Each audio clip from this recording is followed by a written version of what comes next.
So Ganesh পুজো আসতে চলেছে, তাই জন্য একটু ব্যাকগ্রাউন্ড মিউজিক তো হবেই, এত আওয়াজ এত প্রত্যেক বছর পুজোর আগে আমরা কুমারটুলি যাই। তো কুমারটুলিতে যেরকম আমরা এক্সপিরিয়েন্স করি সেটা কিন্তু এবছর আমরা একদমই এক্সপিরিয়েন্স করিনি। প্রত্যেক বছরের মতন এবছরও আমরা কিন্তু গণেশ পুজোর আগেই গেছিলাম।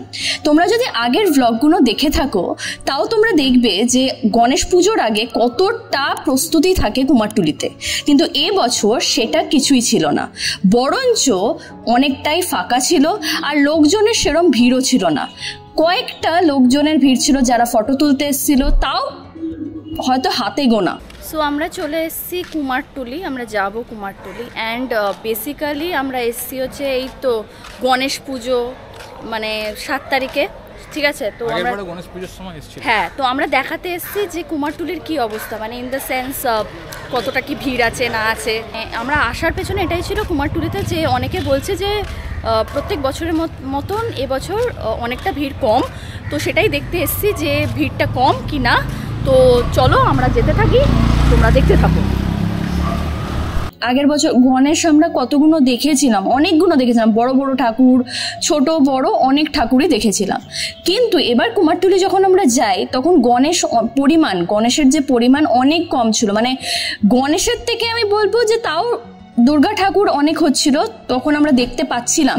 তাও আবার দুর্গা ঠাকুরের কিছু প্রতিবাদী যে উই ওয়ান্ট জাস্টিসের যে ব্যাপারটা হয়েছে এবছর, সেটারই একটা থিম অনুযায়ী একটা মূর্তি গড়া হয়েছিল, সেটাও আমরা দেখতে পেলাম। কুমারটুলি খুবই ফাঁকা, মানে এতটা ফাঁকা আমি কুমারটুলি কবে দেখেছিলাম সেটা আমার একদমই খেয়াল নেই। অ্যান্ড তোমরা দেখতে পাচ্ছ এই একদম মানে পেছনে যে মূর্তিটা আছে সেটা লিটারালি মানে হয় না যে যেগুলো থিম মানে এখন মানে থিম হোক যাই হোক না কেন, মানে পুজো যে মানে একটা ভাইব যেটাকে বলে পুজো পুজো এরম একটা এই জামা কাপড় এই ওই কোনো কিছুই ফিলিং নেই। এরমই ফাঁকা অবভিয়াসলি আমরা ভাবতাম যে এরম ফাঁকা হলে খুব ভালো হয়, তো সেটা যে এরমভাবে হবে সেটা জানতাম না। বাট এটা আমি সবসময় ভাবতাম যে একটু ফাঁকাতে আমি শ্যুট করব, ফাঁকা তো পাচ্ছি বাট খারাপ লাগছে। হয়তো পুজো হবে, পুজো অনেক উদ্যোক্তারা ইভেন এরমও হচ্ছে যে অনেকে পুজো করতে চাইছে না, অনেকে যেটা আগের বছর যে ফিলটা ছিল সেটা মানে একদমই কুমারটুলিতে ফিলিংটাই নেই, সে ফিলটাই নেই, পুরোপুরি ডিফারেন্ট একটা ফিলিং ছিল। মানে একটা হয় না গা ছমছমে যে ব্যাপার আসে, আরে পুজো আসছে আরে এই ওই, সেই ব্যাপারটাই ছিল না কুমারটুলিতে। তো আমাদের যাওয়ার পর মানে আমরা যেরমভাবে আমরা আশা করেছিলাম যে অত ভিড় হবে, আর আমরা প্রত্যেকবার কি বলতো বিরক্ত হতাম। কেন বিরক্ত হতাম? এই ঠেলা ঠেলি এই ওই। এবার ওই ঠেলাঠেলি ব্যাপারটাই ছিল না, আমরা কিন্তু এটাও এক্সপিরিয়েন্স করলাম। মানুষগুলো খানিকটা বিরক্ত, মানে পরিস্থিতির চাপে হোক অনেক কিছু, ওদেরও তো রোজগার আছে, ওদেরও তো একটা ব্যাপার আছে, এখান থেকে ওদের ইকোনমিক্যালি সাপোর্ট হয়। একটা শিল্প যখন মানে আমরা দেখি ভাবি যে আরে আমরা বলে দিলেই হলো যে পুজো বন্ধ করে দাও। অনেকেই তো এটা বলছো যে এবছর পুজোটা তো না করলেই হয়, এক বছর যদি না করা হয় তাহলে কি এসে যাবে, দুর্গাপুজো তো প্রত্যেক বছরই আসবে। কিন্তু তুমি এটা বুঝতে চাইছো না যারা হয়তো এই মূর্তির কাজ করে, যারা এই যে মূর্তিগুলোকে নিয়ে যায় প্যান্ডেলে প্যান্ডেলে, বা যে লোকগুলো হয়তো ঢাক বাজাতে আসে গ্রাম থেকে, প্রত্যন্ত গ্রাম থেকে, তাদের তো রোজগারটাই বন্ধ হয়ে যাবে, তাদের লিটারালি মানে ওরা অসহায় হয়ে যাবে, বিকজ এখান থেকেই ওদের অনেক বড় ইনকাম আসে। এরকমও অনেক ফ্যামিলি আছে যে এই দুর্গা পুজোর আশায় বসে থাকে যে হয়তো কয়েক টাকা পাবে অ্যান্ড গ্রামে গিয়ে ওটা হেল্প হবে। আমরা জানি যে পুজোটা এবছর হয়তো ডিফারেন্ট হতে চলেছে, তো কেন না আমরা পুজো কেন থামাবো, পুজো হবে অ্যান্ড পুজো চলবে, বাট তার সাথে সাথে জাস্টিসও পেতে হবে। আরেকটা কথা হচ্ছে যে এই যে জাস্টিস, মানে আমাদের এই যে জাস্টিসের লড়াই, মানুষ থেমে থাকছে না।